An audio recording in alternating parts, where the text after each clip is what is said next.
Right now, at DG Justice, an organization that is based outside, we focus on a lot of legal advocacy and we use other tools, going to Congress, going to the UN. But the work that I'm most excited about is the work that we're doing with young people inside the country, right? Young artists, young activists.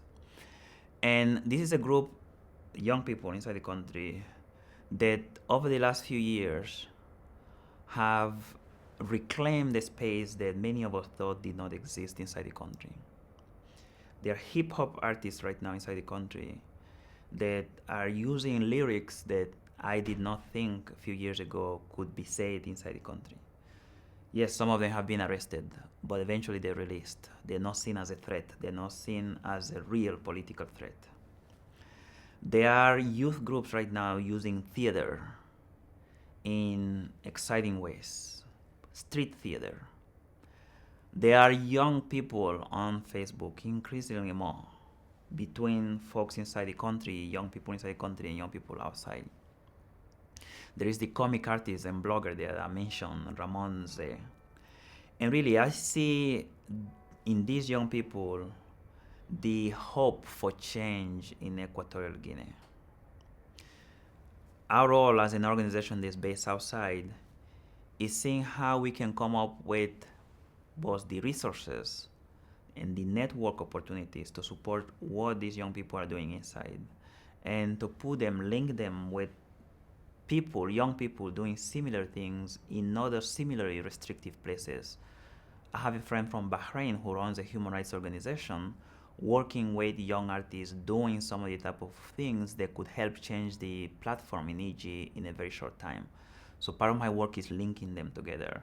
There are young people in Zimbabwe and other places using comic strips, using hip hop, etc.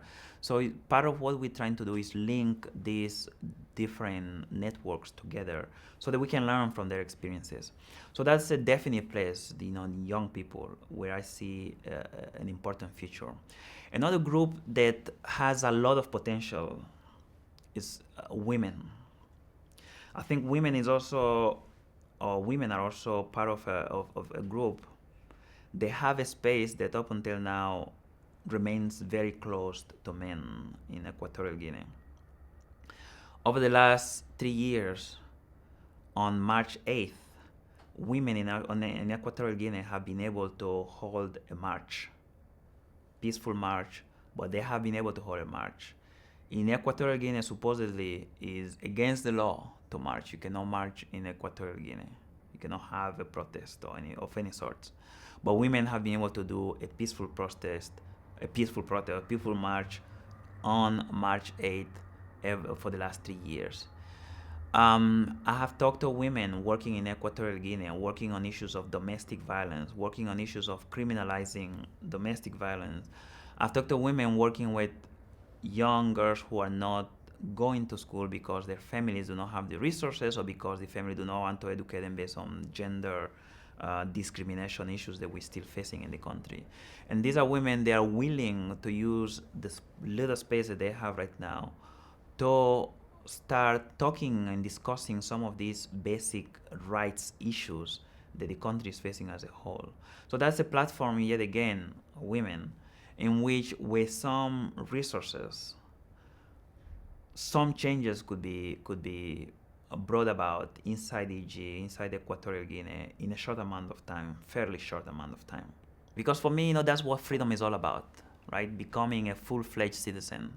You're not free if you don't have basic freedoms that keep you from being a full human being and a citizen. I mean, a lot of our work right now, is that civic participation, getting people to think about, as a citizen, what rights do you have? You have a right to a budget. You have to know how much money your government is making from oil and from timber and from everything else. And once you know that, you have a right to demand your local governor where is the money that was supposed to be used for a clinic on the village. And you have, as a citizen, that is your right. And if you're not doing that, then paying taxes and everything else, is an exercise in nothingness.